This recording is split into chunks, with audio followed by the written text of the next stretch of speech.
Hello and welcome back to PA Chalk Up. I'm your host Manny, and today we have Rodney. How are we doing? I'm doing well, Manny. How are you? Thank you for having me. I know this episode has been kind of in the making for a couple months, so it's finally nice to sit down and get face to face and have a good conversation. Yes, sir, man. It's always crazy in season, trying to get things to slow down, and finally got some time. And I'm glad that we're finally able to do this. Like you said, it's been a long time coming. Nice.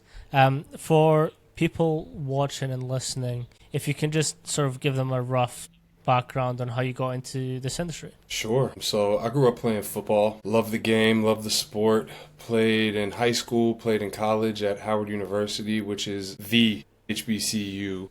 It's an HBCU, historically black college and university, but is also the HBCU. I say that because there's probably other people out there that go to other HBCUs that'll be like, I'd scoff at that. Just rubbing it in a little bit. But after that, I just wanted to stay involved with the game, but I didn't want to be an on-field coach because I did not want to recruit. I had a strength coach in college. Every strength coach that I had left a big impact on me, but I had one in particular that, graduating over the summer of 2013, I was able to just kind of shadow him, intern with him, work out with him, and it let me know that this is what I wanted to do. And after that, I actually ended up coaching football, like being an on-field coach for a season, and I hated it. But after that, I went in to do my first internship as a strength and conditioning coach up at Penn State. I'm from Pennsylvania, so that was an easy transition. And since then, I've been all over the country at a bunch of different places. Most recently, was at the University of Florida. Things happen, changes were made, and, looking forward to the next opportunity. I love that. Currently, what is firing you up in this industry to sort of keep pushing and keep learning new things? That's a good question. Industry is always changing and always growing and always evolving, right? So just being able to keep up with the current literature and the current research, and then there's a lot out there that is on that is being published from a literature standpoint and from like a high academic standpoint on soccer over in other countries, right? But I think the ability to think critically and take some of that knowledge and be like, okay, well, how can I take that and apply that to my setting, which for me is usually American football? How can I do that and make an impact with these players, even though it's a completely different sport? So I'd say that's what drives me, being able to keep up with what's current. Still got to have some old school principles involved, right? It's like having a good run game in football that's withstood the test of time, and just like certain things in strength and conditioning have withstood the test of time, and you want to keep those around and keep those present, but still look to evolve and keep up with what's going on. Nice. First of, what is soccer? My fault. Football. My bad. Yeah, I'm in America, dog. That's an often joke that I make on this podcast. Everyone's sick of hearing it, but I do like to get the Americans out on that one. No question, man. We are the lone wolf. We're calling it soccer. Everywhere else in the world it is football, and then we got a different sport that we call football. But you kind of brought something up that I kind of want to get your take on it. So, like, what are ways or what are things that you're currently reading that is sort of questioning, okay, how can I now apply this to American football, and how have you found that crossover? This is a quick shout out to our main sponsor on this channel, TeamBuildr. TeamBuildr is all-in-one platform that hosts programs, questionnaires, testing, anything that you may need for your athlete's performance, you can host it in TeamBuildr. TeamBuildr also now has two different sides, which is OS and Practice. For more information on TeamBuildr, check out the link in the description.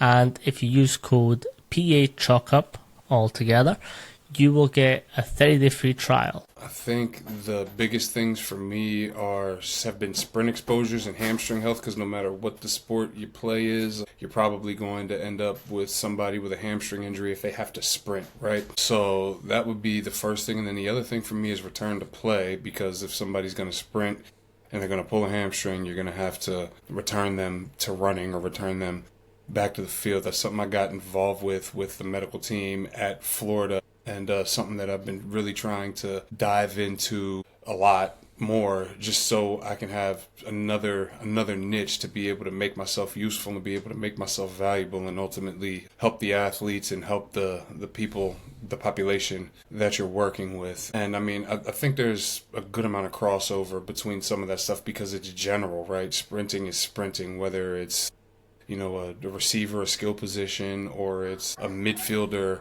in soccer, and then even from there, it's still case by case with the individual, right? So just trying to be able to find your benchmarks and your norms and take a framework or take a system and then apply it to what it is that you have built or that you're used to working with. What are some of the systems that you're finding or experimenting with that you're now sort of trying to bring into your athletes?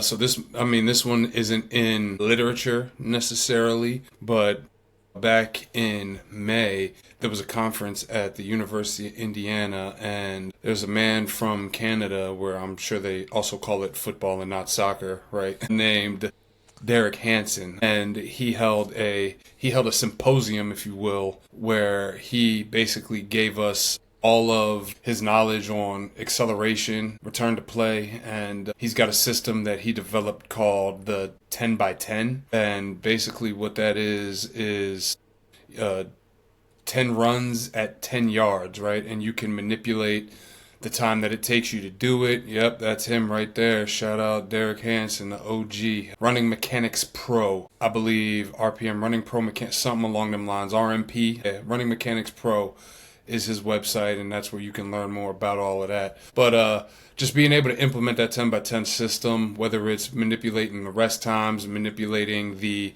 time that it takes to finish the entire set, whether it's setting up the timing gates and manipulating the time that it takes to run each rep, and just finding different ways to use that and make sure that that is a tool in the toolbox, since the university spent money on it and spent money on me to be able to go there and learn that I'm getting a little bit of return on investment. And I think it's good for returning an athlete back to their sport, right? To their sport, number one, from a heavy acceleration and deceleration, because if you give them 10 yards to run and then 10 yards to stop, you're going to get that high velocity acceleration, you're going to get that high velocity deceleration. Number two, repeat sprint ability.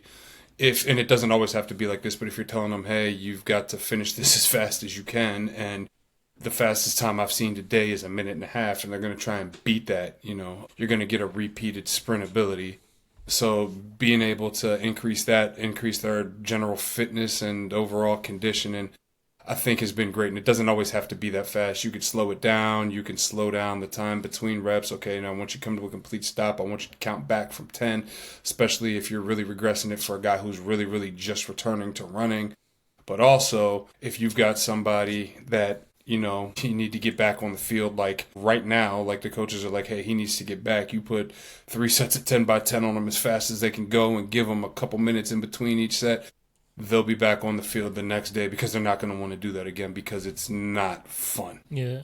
I've been sort of exploring this area just now, and it's when we're dealing with return to play, what is your system for finding ranges that they can work at?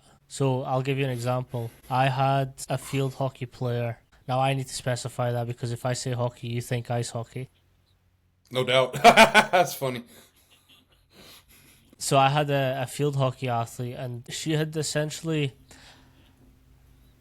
she injured her quad pretty badly. She couldn't put weight on it. She couldn't do much with it. There was no range, nothing. So the first week or two, we messed around with her range. Let's explore the range and see how far we can push it each week.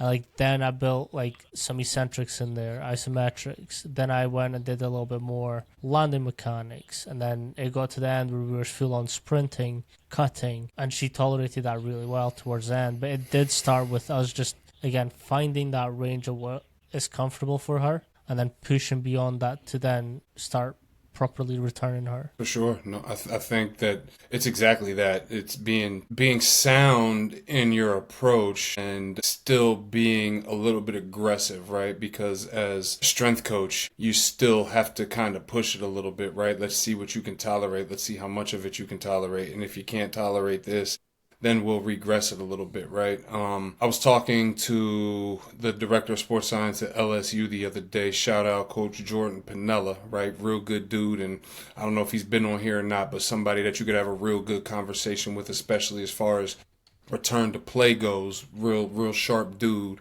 I'm big on bigging up, people that are willing to help me and willing to anyways. So I was talking with him and he said something that really stuck with me. He said, rehab is training. It's just how much do we have to regress it, right? And that's all it is. Start with the end in mind, regress as far back as you need to, and then try to, use sound scientific principles to be able to progress them further and further until you get them back to whatever it is that they need to be doing, and take as much time as you need to. Be aggressive, but don't overdo it. You know what I mean? And just like strength and conditioning is, right? You're oftentimes towing that line between intense and insanity. You're living there, right? I got to push you as hard as I can push you, but I got to make sure that I also don't hurt you. And I mean, it's the same thing in rehabilitation in my point of view, and it's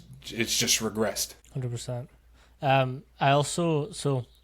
I've had a lot of the UFC PI people in here. I've had like their S&C coach, physios, sports docs, nutritionists, and I love their system because like they'll bounce their athletes from one person to the other like so clean. But an often discussion that we have is like, what is that line between physio and S&C coach? And it's not as hard as people try and make and claim their side of the profession is important. So again, we're both important, but it's like, okay, physios probably aren't great programmers, but they can do a lot with muscle testing and figuring out exactly where they are. So instead of like, oh no, this is my job because I'm the physio and he needs to be with me for 6 weeks, let's instead look at, okay, this is my athlete, this is the issue, this is my current program, what's your thoughts? How would you progress and regress this exercise so we can work on everything else to get him solid? I think that's a super clean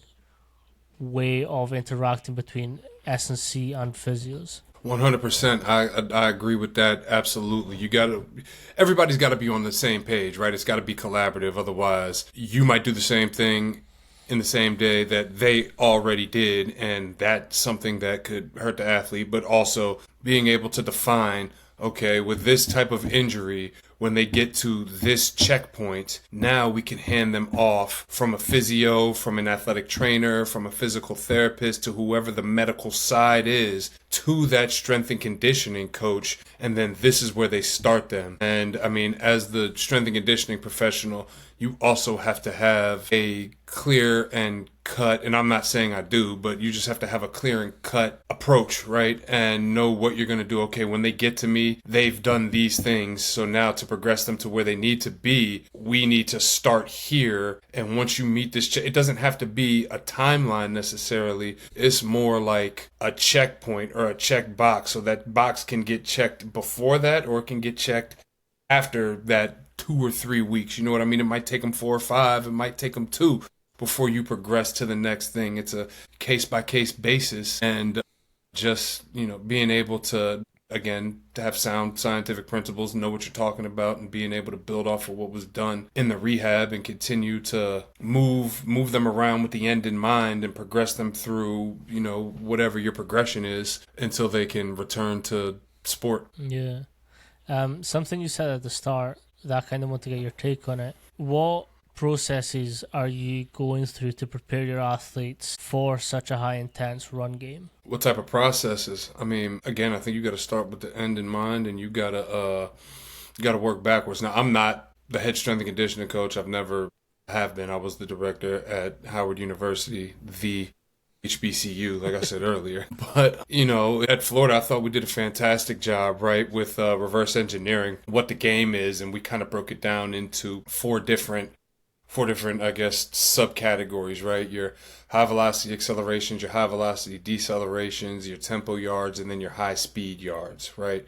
I guess you could say 5, right? Your high speed yards and your sprint yards, depending on how people want to define that. I've seen high speed and then also very high speed. I've seen high speed and then sprint and then You know, it kind of depends on how people want to define, you know, what's the percentages for your tempo yards, what's the percentages for your high speed, what's the percentages for your sprint. We took high speed, we took sprint, and we kind of coupled that together and we just called it high speed yards. But just using the GPS, being able to say, okay, you know, during the first 4 weeks of camp, they got this much volume at each, so we need to try and work backwards and get them to hit that much volume and possibly plus a little more for a worst case scenario during the summer. Summer gets you ready for fall camp. Winter gets you ready for spring ball. So being able to, you know, hit all those volumes, we were big on volume checks. I'd sit and meet with the head coach, or the head strength coach every day after runs and be like, this is what we did. This is where we have to go. And then we would kind of manipulate or modify the running based off of that. Okay, so that means we only have to do this much on these days, or that means we have to do a little more. Okay, we're a little short here. Where can we sneak something in? To me, I thought that was a great way to make sure that guys were ready. And then also, I mean, I was going to say doing a little bit of specific stuff, like specific movements to prep them. But I think that's a case-by-case thing, and that depends on how much out-of-season football or whatever sport it is that you work in, how much out-of-season work those coaches want to do. At Florida, we did a lot of it, so we were able to keep things general because they were getting football all year round. Now, if you've got a coach who's like, keep them away from it, then you might want to add some more of that stuff into what it is that you guys are doing. So that way, you know, you're not just linear stopping or running around cones and things of that nature to get your accels and decels. You know, you can crossover run, and, you know, DBs can backpedal. You can start, stop, start, you know, maybe a little route recognition or route running for receivers, and just making it a little specific and making it look like what the sport looks like. That's just my opinion. Yeah, like I saw how much exposure to speed and acceleration there was alongside the acceleration, deceleration. And again, UW is a run-heavy school. Like, they're not doing much with, were doing much with short games. So, like, I knew how much, like, those guys were sprinting a week. And with stuff like GPS units, it's great because you can actually see what your high skill level players are doing, their distance, their speeds. So it really becomes a thing of, like, with the time that we have to prepare for the next season or the next plays, let me look at the load. And, like, again, I always have to give Ben Kramer a shout out for this. Like, he held the sports science down. Like, when you spoke with him, you were just like, there's no fucking way people think this way all the time. And he's just on another level. But he tracked the most important things, kept those very solid, and then that's, like, it was just ongoing from there. And, like, it opened my eyes to specificity is king when that happens. Like, if you're really specific, really dialed in on this one metric, like, everything just becomes so much easier to say, okay, he's doing this type of load. Next week he has to go a little bit higher. The week after he has to go a little bit higher. It's kind of like programming. When we're in the weight room, we might fluctuate. We might do X, Y, Z. But, like, that's how. And again, I always hate when our industry is like, no, I'm a sole Olympic weightlifting guy. Oh, I'm a sole conjugate style. But, like, just like everything, it transfers to different things. So, like, why are we just going to, like, bang our drums about this one specific method when we can implement so many other different things, get the same if not better results, and transfer it over different stuff? So, like, why should periodization for sprints not look the same as your periodization for the weight room? No question. I mean, training is training, whether it's on the field, whether it's in the weight room. You're still tracking volume and intensity, and you got to be able to wave it up, wave it down. Progressive overload is the name of the game. Like, what is it, Milo and the calf? Is that the story that people talk about? Same deal, man. And it's all about tissue tolerance, whether it's in the weight room or on the field. So if you're gonna, if your tissue's gonna be able to tolerate what you needed to tolerate, you're gonna have to try and progressively overload it without too many acute spikes and trying to mitigate injuries. And Ben Kramer, if you out there, keep holding it down, man. Keep doing your thing. So when I was at UW, I saw it as, like, I have this season to let them remember who I am. Yeah. And, like, I would spend hours just, like, annoying the fuck out of them. Be like, hey, What's your principles? What do you do? How would you approach this? And like, hats off to everyone. Like it got to a point where like, what's your questions this week? I was like, hey.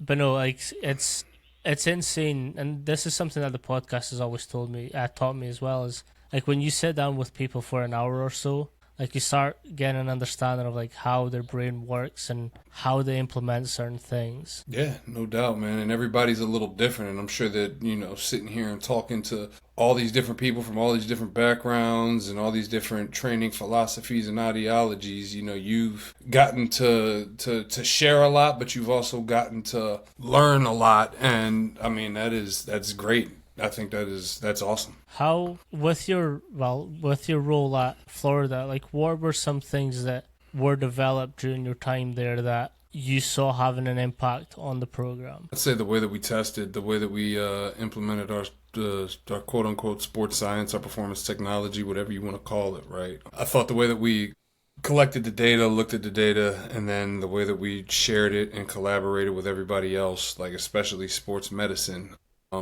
or specifically sports medicine, was really good. My boss did the job implementing that system before I got here. Then he was in my role. He got promoted. He hired me. But I'd say that was the best and the biggest thing because it allowed us to keep eyes on everybody, have conversations with people. Hey, I noticed, this metric was off a little bit. Is there something wrong? Oh, yeah, my hamstring's bothering me. Okay, cool. We make a note of that. We share that with the athletic trainers. Now the athletic trainers can go and get them and be like, hey, if your hamstring's bothering you, come in and see us. We can work on you, or they can come to us and we can do some stuff with them in the weight room. So I'd say for that would be the biggest piece for me. What were you testing and why?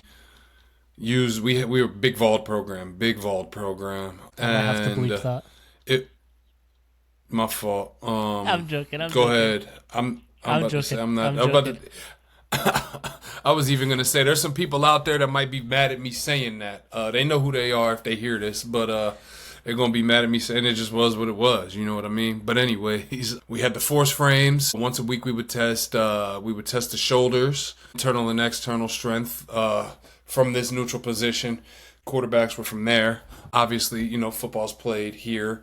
If you're a quarterback, it's played a little more there. And then after that, we would jump on the force plates. It was heavy counter movement jump program. We did hip and groin out of season with the hip and groin, I guess hip, right? Internal, external rotation strength. And we just called it hip and groin with the force frame. And then we also did we used the Nord board, and we would do the Nordic, obviously, but then we would also do an isoprone test too, and we would alternate between the two of those. The isoprone, especially from it would tell you if anything was bothering somebody in their knee or behind the knee in that hamstring, right? And number two, it was good to have a baseline there in case somebody pulled a hamstring, because then we would test them on the isoprone, and once your isoprone was good, then we would start to Nordboard you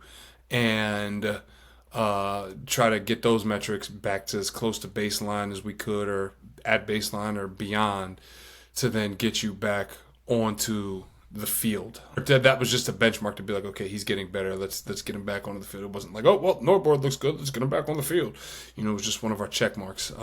So just really trying to keep everybody, keep eyes on everybody, right? And make sure that we were tracking what we could track with the shoulders. How are your shoulders feeling? How's your hip? How's your groin? And then other things might pop up in those tests. Like, it's not just a shoulder. It might be a bicep. It might be a wrist. It might be a hand. It's not just the hip. It's not just the groin. It might be, based on where the pad is, it might be something in the knee, in the medial and the lateral part of the knee. It might be something in the hamstring that shows up, or the calf on a jump in the force plate. So just being able to, and then obviously force plate, fatigue, readiness, performance, asymmetries.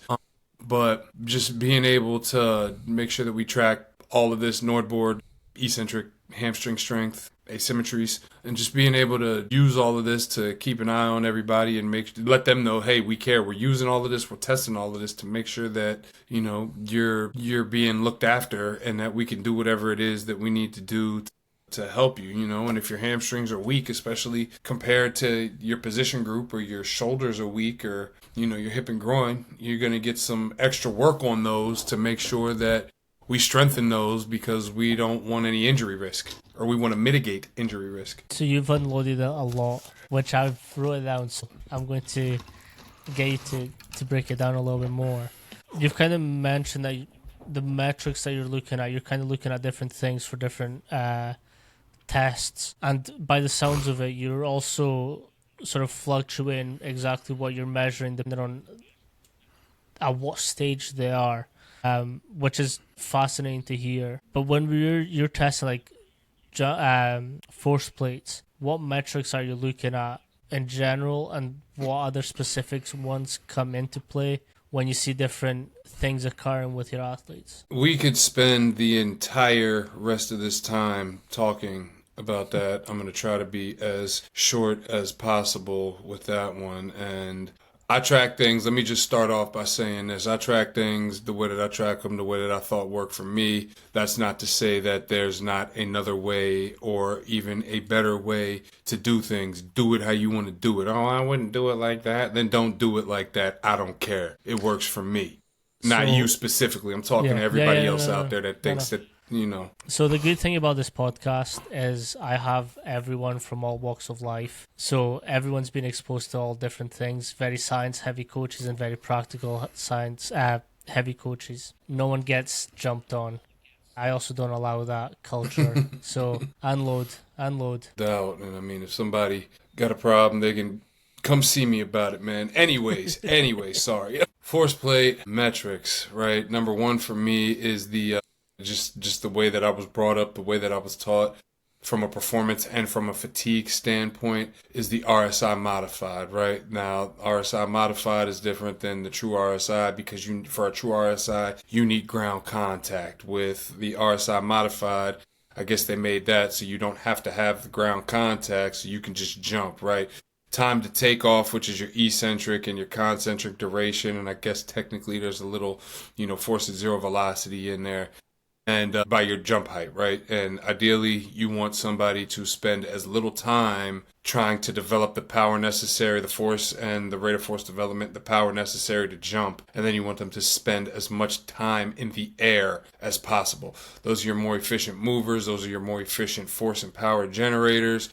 And I mean, you could just say that those are going to be your better athletes for what it's worth. Right now, that's relative, right? Because you might have a defensive lineman's not going to necessarily jump as high as a defensive back or wide receiver, but within that position group, or within whatever your normative data is for that position group, he might jump way higher than everybody else, and it might be close to some DBs, which will let you know that dude is still a freak athlete. You know what I mean? I look at that. Jump height for me is an output metric. That RSI modified, that's an input. I guess it's an input and an output, because you've got the time to take off and you've got you've got the jump height, right? But jump height is an output metric. I used to not look at that at all. I used to not even worry about that, right?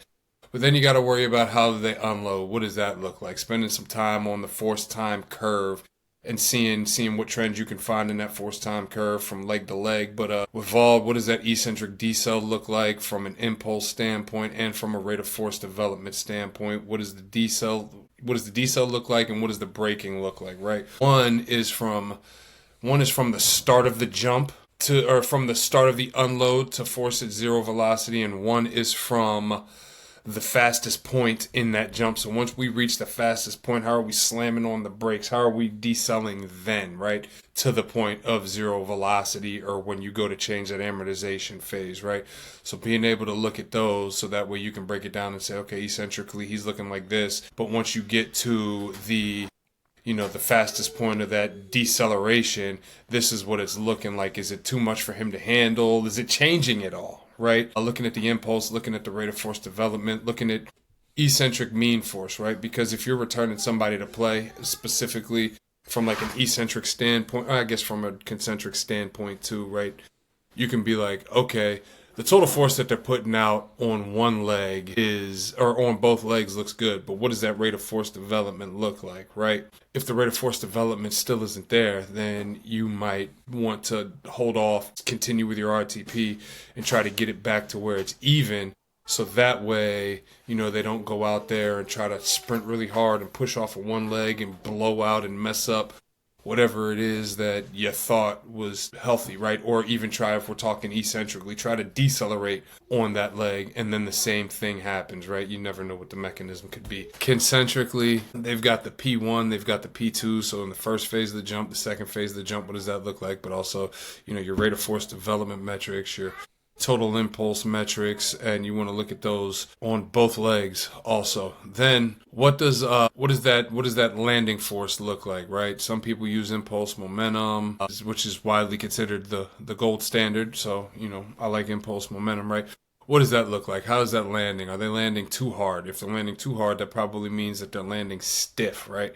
If they're landing stiff, then that means that they're probably not dissipating that force the way that they need to, right? The joint angular displacement is off, right? They need some more, dorsiflexion in the ankles, or more bend in the knees, or more bend in the hips when they land, which you could probably see if you're not just looking at the iPad while they jump or looking at the computer screen while they jump. You can probably see that real time, and you can probably hear it on the force plate because they're going to slam down on that thing. And now some people are just hard landers. I remember I had a guy at Duke. Every time he landed, I'm like, bro, why are you landing so hard? But that was just how he did it. You know what I mean? And it just was what it was. Even when he landed soft, or not, even when he was in good, kinematic position, he just landed hard, right? But being able to take that, use that as a fatigue metric. Shout out Nick Potter. He's director of performance at Duke. He's the one who taught me that. You know what I mean? And counter movement depth is another one that I try to look at just from a fatigue standpoint, right? And it's also context. Okay, so it took them a little longer. The RSI is down. Why is the RSI down? Well, it took them a little longer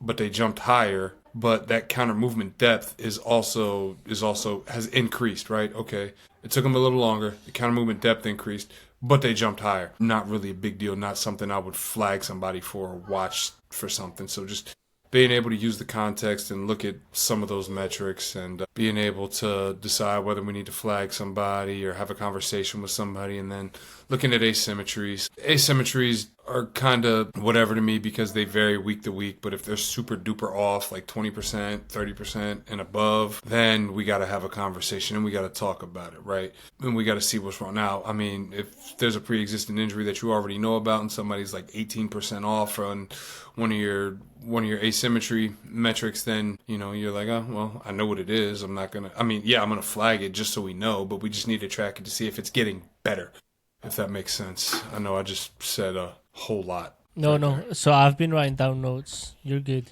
Question that I have, and I bring this question up often, and you've kind of just touched on it. With asymmetries, what is your comfortable level not to bring it up to someone? I'd go 15%, I think. 15. Anything below 15%, I'm going to leave it alone. Just because asymmetries go back and forth, like depending on how you set up your charts and the way you look at things, but they sway back and forth. But also, if it's leaning one side more and more and more over time, or if it's just one side all the time, even if it's like 6, 7, 8, 15 here, 20 there, 5, 4, then I might say something about it. But if it's like back and forth and it was 12 here, 11 there, 10 here, 8 there, then I'm probably just going to leave it alone. But 15 and above, that's when I'm really like, okay, there might be a problem there. Let's go and talk. Like, why are you you're clearly trying to avoid something, whether you know it or not. You're leaning on one leg more than the other, or you're using one leg more than the other.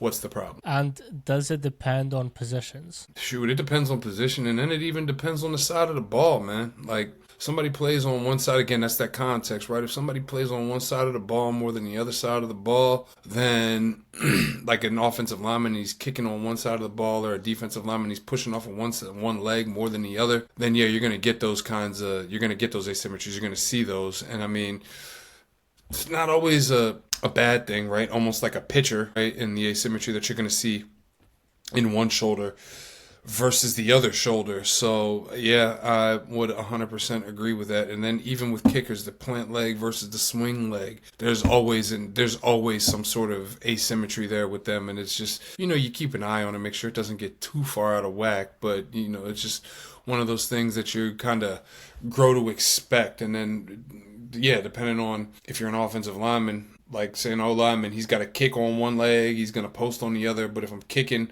off my left leg onto my right leg, that means concentrically I'm doing a lot with that left leg, and then eccentrically I'm doing a lot with that right leg. So naturally, that asymmetry is going to build.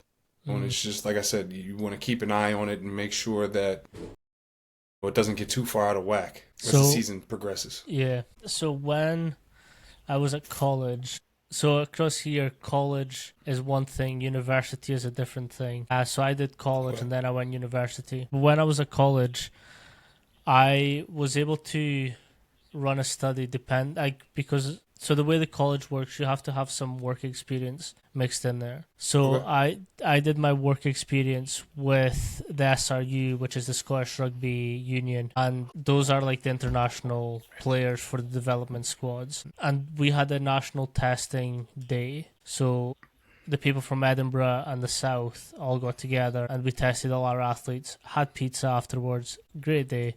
But it actually identified something for me. So we were looking at single leg broad jumps, and I was actually testing that one. So their lead leg, they had to give me their lead leg and their weak leg or non-dominant leg, and I was noticing that they were jumping further on their non-dominant leg. So I was like, oh, okay. So I then went back and I did research on it. I was like, okay, this is just rugby. Let me just see what's happening. So I then tested field hockey. Again, they're getting into that development squads for Scotland and everything else. And same thing happened. They were jumping farther on their non-dominant leg than they were on their dominant leg. I was like, fuck, like that's two different sports, two different genders. Like, what's going on? So I then had to dig, and because of the planting or the isometric movements that they're doing or eccentric movements, their non-dominant leg is responsible for keeping them up. So they're having to plant, they're really having to focus on keeping that balance so they can do all the other movements on their dominant leg.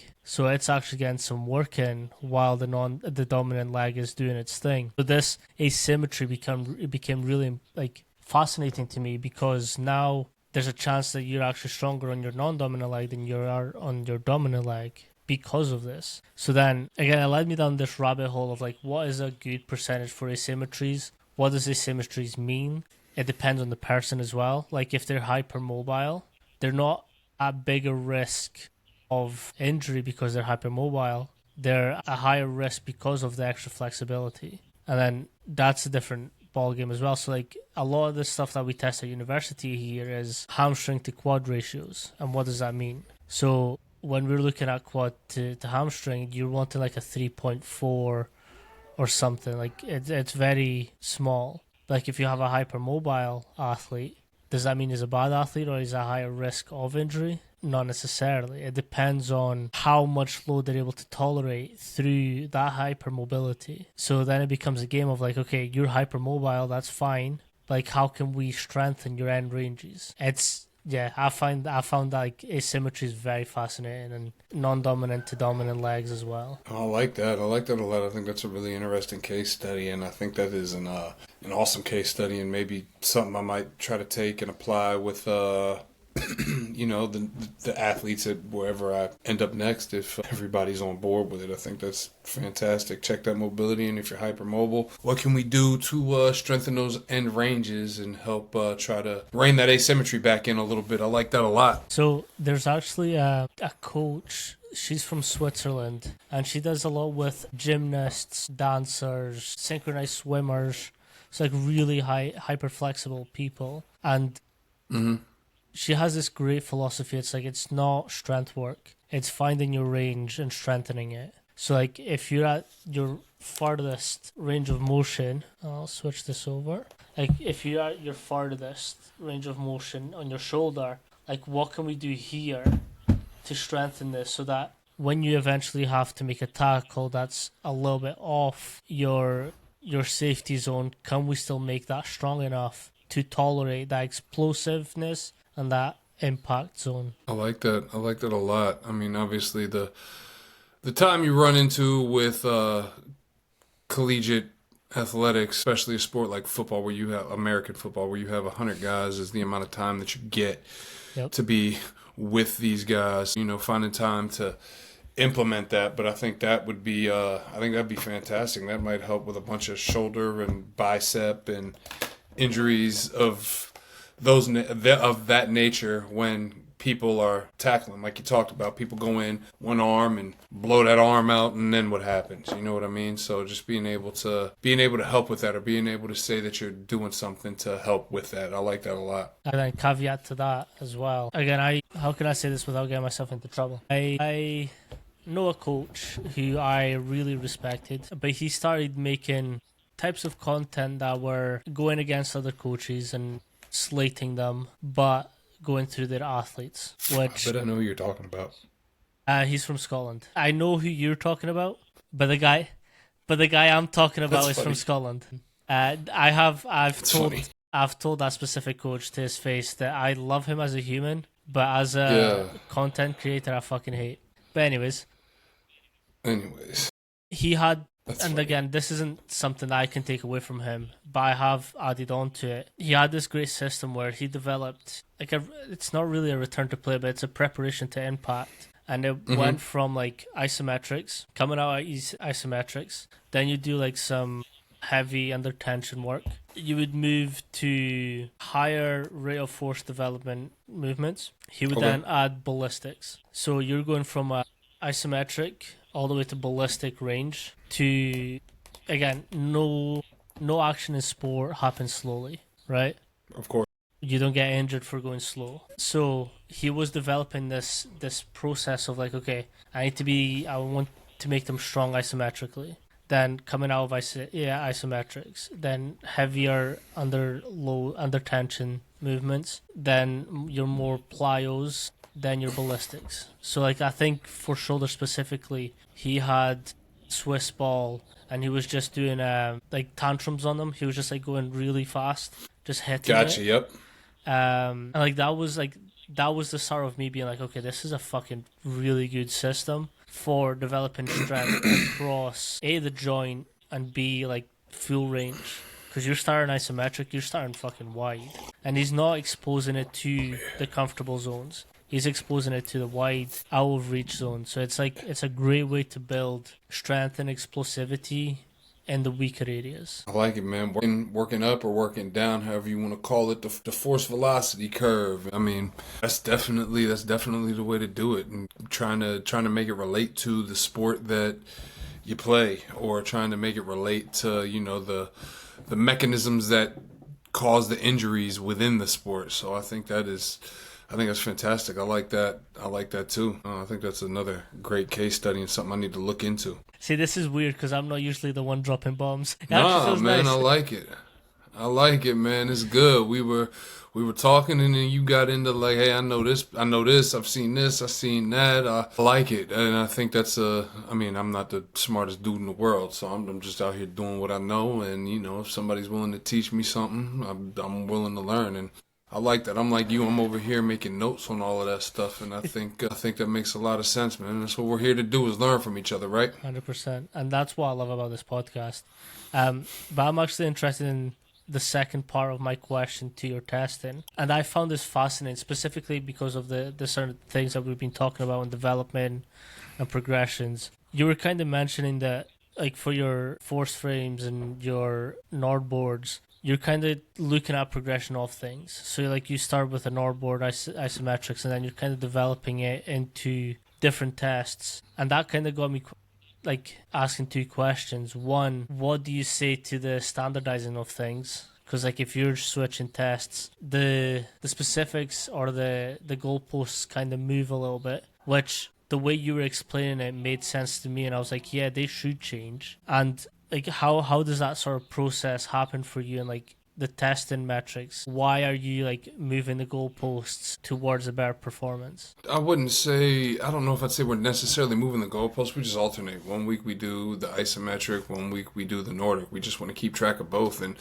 you just don't have enough time in the week to be able to do all of these things. So you got to get it when you get it. If this is your Nord board day or the day where you test and you use the Nord board, you got to pick. Do we want to do this one today or do we want to do that one? Do we want to do the iso prone or do we want to do the Nordic? Okay, well, let's just alternate them. And the good thing for us is this isn't going in a white paper somewhere, so we can do that. And it just allows us to monitor, or it allowed us to monitor both of the tests and make sure that things were going well, because if something wasn't going well in one, it probably wasn't going to go well in the other. So, I mean, that's all that was, just being able to do both and keep eyes on both exams and really behind the knee and then the entire hamstring, if you will. I also love what you've just said, like this isn't going on a research paper. And I think that's a common thing that the newer coaches and the new era of coaches are doing, is like everything has to be standardized to a certain point and everything has to be solid. You need to look at every metric. And then they're missing that time with the athletes, right? Yeah, no doubt. We're practitioners first, right? Even as a sports scientist, I'm a practitioner first, and we're gonna make it work. And I'm not the one who makes the rules, right? You got somebody you got to report to, and usually that's the head strength coach. And if you're testing during a lift, then you are kind of taking up their time anyway. So you've got to be respectful of that. And, depending on the equipment somebody has, like we were lucky. We had as much as we needed. We were able to get things done and then have plenty of time afterwards to go help in other areas once we were done with the testing, because we had enough of each piece of equipment. Now, at a different place, right, you might only have one force plate and you got to get, there's 50 guys in the room and you got an hour to get everybody tested, and you got to do what you got to do, man. And it's not perfect and it's not done in a vacuum. And I would argue that some of that going in a research paper might be better because it's more relatable to the people that are reading the research papers that aren't the real researchers, right? We are all doing, scientific work, but we're not all making sure that the conditions are perfect, because the conditions aren't perfect. That when they play the game, the conditions aren't perfect. When they're training, the conditions aren't perfect. You got to be able to adapt. You got to be able to adjust. And it just is what it is, And I think that it's beneficial because as a sports scientist, as a strength and conditioning coach, as a practitioner, because it allows you to be able to adapt. It forces you to have to adapt and have to think on the fly and come up with clever systems to be able to do different things and get stuff done. And at the end of the day, it's about solutions to the problems, not just problems and complaining, right? It's about getting things done and getting results, no matter how you gotta get them, right? It's exactly that. And I think, I love this question, but when's the last time that you control the weather in a playing field? Right? No Just doubt. as simple as that. It's like, again, turf. When's the last time you had the same turf every single time? Right. I like to compare research to an average of an average. Every metric is controlled, and you're getting an average of that. If you have 50 athletes, it's not individual. And you can have 50 different athletes that tolerate different things. That's my real issue with research. I've kind of gone to the point where I'll only continue. So I'll look at the methods first. That's my first go-to. If the methods aren't solid and it's applicable to the field, I'm not fucking reading that paper. No doubt. Because, for me, it's like, and again, not everyone has to have the same experience, but like at least have some. Like, don't spend your time in a lab for years and then tell me how to run a 10 by 10. No question. It has to have been applicable. Yeah. It's really challenging because the research is so far behind from what we're actually doing. That's kind of like, at what point do we say, like, let's ask the practitioners what they're doing and see what we can find from that? Which actually brings me to the point, Notre Dame, the researchers there, because they're actually looking at the football team and doing everything that they're sort of bringing it through. Shout out to Val. I thought you said you was going to have to bleep that out earlier. Notre Dame? The Val? No, Vald. Val. It's her name. It's a researcher. Val. Yeah. My fault. Shout out Val. Keep doing your thing up there, Val. You actually Nah, might know her and her husband, Val Hill. Oh, Val Hale and Fred Hale. That's my Yeah, dog. Shout out Fred Hale. Yeah. Good people right there, they man. are. I was going through a Yeah, man. I was going through a time like this before when I didn't have a job. I was up in Michigan and Fred Hale was head strength coach at Eastern Michigan and invited me up, come see how things were done. Extended me the olive branch, man. That's good people in my book, man. Fred, shout out. I do love the Hales. I've had both of them Yeah. on. Again, I got connected to them through Coach Mac, who they've obviously interned over. And when Mac was at Eastern, he left, and then Fred and Coach Fink Yep. were there again. So you'll know Fink. I love this. Fink is the best human. You cannot contact him. I believe it. I have his number. I've gotten maybe 2 texts from him ever. What is he up to these days? I'll be honest, I haven't talked to Coach Fink since that time I went up there to visit him in Hale, and I don't know what he's up to. Like you said, he's hard to keep up with, man. So I know he loves his privacy, so I will tell you afterwards. Respect. My fault, No. It's all good. But I do know he likes his privacy. No doubt. But yeah, like those guys are great, and Val is actually going up to Fred and the whole team. And it's like, okay, let me strap them up and like let's see what's happening. She just published the great research on heart rate variability for them and like what's happening with it. I had to read it. It's phenomenal. Like that, man. See, and like if we got the data, you know what I'm saying? Like we collect all this data with all these different tools, like let's do it, let's use it, let's figure out some research, let's do some different things with it. You know, you gotta go to the IRB and everything, but I mean that's cool. And like let me get my name on some research, let me get my name on a white paper. Like, you know, I'm the one collecting the data, you're going through it and analyzing it and cleaning it and everything, but I'm still putting some work in to help with this paper. Like, And the thing is, like, you as a coach or as a sports scientist, you know what that data means. Yep. So you can translate it. no Like, question. It's not a fucking. Oh, you've got me on one. Because, like, so for me, it's so frustrating because, like, you are right. Like, we collect the fucking data. Like, we have everything. We keep everything. How many Excel files do you have with specific data, right? So it's there. It's there. Yeah, like from years in Yeah. different schools. Just yeah. So, like, the only thing that's different is some fucking white lab coat guy is going to be like, yeah, but that's not standardized. It's fucking sport. It's fucking sport. Right. It is what it is. Things aren't perfect out here, you know. And again, this might be more applicable to somebody in our field because they understand what we're going through. Yeah. No, yeah. I have issues. I have issues. With your experience and sort of the different roles you've partaken in, what would be some advice that you would give new strength coaches or coaches wanting to come into this industry? Keep working, keep reading, expand your network. Don't be afraid to go to take another job somewhere else. I understand people have families and things like that, so it's hard to just pick up and move sometimes, but you know, the better, like I'm not saying I've been a lot of different places and some people have been one place for a long time. I think in the time that Fred has been at Notre Dame, I've probably had 5 or 6 different jobs. You know what I'm saying? So I'm not about to sit here and be like, this is the way to do it, because there's something to be said about stability and being someplace at a long time. You know what I mean? But just being able to experience different systems, learn different ways to do things, not get married to just doing things one way, because when you go somewhere else, whether you're the head strength coach or you're an assistant strength coach or you're a sports scientist, you're going to have to adapt to a different way regardless, right? Keep reading, keep learning what's new out there, what can be done, how you can take something you read and apply it to your setting, right? Learn the system. Like don't be so eager to go in and show somebody what you know, right? Especially the head strength coach. If you've never worked with them before, if you don't know them, show them how well you can follow directions, how hard you can work, you know, how well you can do what's asked of you, and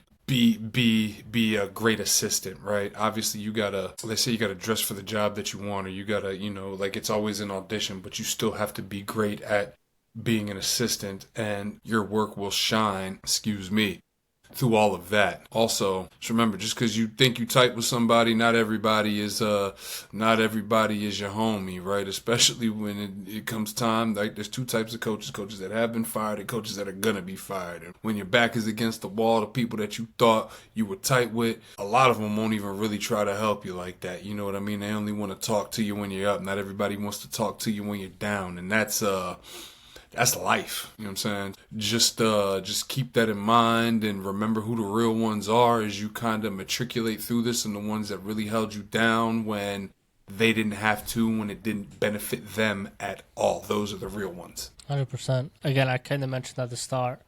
That's where I'm wanting to push the industry to as well. Is like, keep account of who helped you when shit mattered, not just who are here for the other outcome. No doubt, no doubt. Everybody, somebody lands a big job, everybody wants to be boys, and you don't have a job, and then everybody wants to. I'm not saying this is happening to me. I'm not saying that. I'm just saying in general, right? Yeah. Because they'd be like, well, he doesn't have a job right now, so this seems kind of personal. I mean, I guess it is a little bit, but not for real. But Yeah. so just being able to, and then help people, man. Like, it's like people need jobs, people want advice, people want to talk on the phone. Like, it's hard to make time for everybody, but somebody shoots you a message on LinkedIn and they're looking for some advice, shoot them a message back. You know what I mean? Or somebody wants, what do you read? And tell them. Like, there's no secrets in this thing, man. And you never know who you going to meet on your way down that you could have helped on your way up. And now they're looking at you on the way down and they're on the way up. And it's like, shame, Yeah. So just be good to people, man. It's not that hard to do. It doesn't cost you anything to do that, and just put your heart in the right place and things usually work out. 100%. I'll give you an example, which I found very surprising, because again, I will say I've probably been very fortunate in my career, whether it's through hard work, which I have fucking put in the work, but I've also been very consistent in being the same person the whole way. And I've had good mentors. Anytime that I've asked for help, the mentors have kind of stepped in and whatever else. So like, I always look at that's now my role as well. But I was speaking at a conference in Italy 2 years ago. Mm-hmm. And so I got into this hyperfixation of, I made a spreadsheet for conditioning monitoring. So any runs that would happen, I would have like metrics, I would have spider graphs to analyze loads for different months and how that was progressing over the preseason or on season. Like, how can I keep, during the season, I obviously have to maintain. Preseason kind of fluctuates a little bit. But I was doing this presentation, and this specific coach, like, that's all she did. She was like, she's an endurance runner, she does triathlon, she does like these fucking crazy runs. So I was like, hey, give me your email, I'll send that across to you. And she kind of looks at me and she goes like, I'm not understanding your English, what do you mean? And I'm like, I will send you the document for you to like play around with and track your data. I was like, okay, I know I did understand you, but like, why? I was like, well, we're all coaches, like, if it helps you, then great. She's like, but that's not how people do things. I was like, that's how I do things. And she was like, that's very different to the coaches in Italy. Like, no one shares anything, everyone gatekeeps everything. I was like, well, you can have it. Like, I do not care. And I told him that, I was like, if I might sometime in the future come to you for a job, Right. and if you remember me from not giving you shit, that's a mark against me. So, like, why wouldn't I help? And she was like, yeah, that kind of makes sense. And it's just, yeah, I hate gatekeeping. Some people are just selfish, man, and they can't help it. It's in their heart, it's in their soul. And, I try to live unselfishly or selflessly, you know what I mean? And I wouldn't be where I'm at if everybody in my life were selfish and not willing to help. And I'm thankful for the people that were willing to do that. And because of them, I will always do my best to try to pay it forward. Now, you approach the wrong way, you know what I'm saying, and you might not get anything, but if it's done in a respectful manner, then yeah, absolutely. It might take me a little longer. You know what I mean? I got a kid now. I got a wife, and we got a baby on the way. So things happen, but I'll get back to you at some point with at least some sort of advice and try to help out as much as I can. Because I mean, shoot, my wife will even keep me in check if I'm like, yeah, I ain't about to help this. What you mean? People helped you. Why would you not help him? You know what I mean? So that's always good to have somebody in your life who will remind you of that and keep you grounded. So I guess I don't even have a choice. By the way, so my fiance is the exact same way. And how important is it to get a check from them? It's always important, and you know it's not always what you want to hear, but it's what you need to hear, and you may not appreciate it, just like anybody in life, right? You may not appreciate it in the moment, but eventually you're gonna be like, well, they were right, and they're always right. Mine's actually usually comes from like Instagram stories. Sometimes like I'm feeling a little bit rattled about something or a little bit peeved off. I just like, you can't post that. Delete it now. Like, yes, ma'am.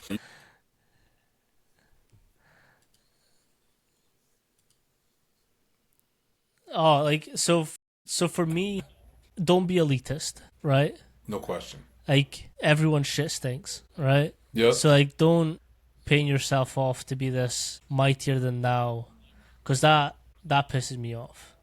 Like if you're going to post some shit attacking coaches or attacking like specific ways of doing it, again, you've not got their experience, you've not had their mentorship, you've not had the athletes that they have on the campus. You don't know like why they're doing something. Right. Like you're seeing maybe 1% of what they're doing. Can you judge people on that? No. If you disagree with it, Right. send them a message. Hey, coach, why are you doing it that way? And it's No not. doubt. It's not hard. So like for me, it's like I don't know. I think I've got principles that like if I have an issue or if I have a question, I'm just gonna send them a message. Hey, coach, why are you doing it this way? Is there a specific way that you found? Because like I might be wrong. I might not know what the fuck I'm talking about, and I'm seeing this. I'm like, whoa. Let me find out first, and then I like to take shots. Hey man, I ain't mad at you, bro. Those are kind of warranted. You know what I mean? Even if I see something I don't agree with or I don't like, I'm just gonna keep scrolling. I had a conversation with somebody the other day that was sending me something in my inbox, hating on other people. Well, it has to be like, bro, cool. You could just keep scrolling, man. Like you sound grumpy. You know what I'm saying? Like who? Oh well, I didn't like that. You know what I'm gonna do? Keep scrolling, because you know what? If I'm doom scrolling anyways, I'm gonna forget about it in the next 12 seconds. So what does it matter? I'm not going to spend my whole day hating on it. I got other things to worry about, like getting myself better. And you know what? It just is what it is. They out here providing, you know, trying their best and trying to provide for their family and do what they got to do. And it just, you know, it is what it is. You might think that your way is better, and that's cool. Keep doing what you're doing, and let them keep doing what they're doing. And like I've had Minding people, your business is free. yeah, 100%. And like I've had coaches I've disagreed with on here. Like that's not my issue. Like, and I can't just keep scrolling. But like I like to know why, and I think that's where sometimes I get really rattled. But yeah, Right. Rod, really appreciate you for coming on today and spend some time with me. If you let everyone know where they can sort of follow you and maybe reach out if they've got any questions. For sure. I'm on LinkedIn. I guess you can find me on LinkedIn at Rodney Hill, right? You can type in Rodney Hill, Florida. There's my Instagram, right? Big Rod Hill. And then I'm on, I keep calling it Twitter. This is the first time I've been on a podcast since they changed the name. So I guess I'm on X now. This is the first time I've really actually called it X. I swear I only ever called it Twitter. And I'm on X now as Coach Rod Hill. And I mean, if you wanna talk, you wanna chop it up, we can do that on any of those platforms, and we'll go from there. And if you made it to this point in this podcast where you are still listening and wondering, you know, how you can reach me, then I appreciate you. Thank you. Hopefully this didn't bore you and put you to sleep. And, you know, thanks. Thank you. And thank you, Manny. I really appreciate you being patient and, you know, willing to take the time to do this. I know it's late over there, man, and you're still up, and, you know, thank you. No, it's all good. Like, again, this is what I signed up for. A lot of the best coaches are in the US, so I kind of knew that coming in. B, I just love having conversations with people that have the same fundamental agreement on how the development of athletes should, and I like giving the broad picture, because it's like no one-way system works all the time. People are still watching. I know that for sure. Peace.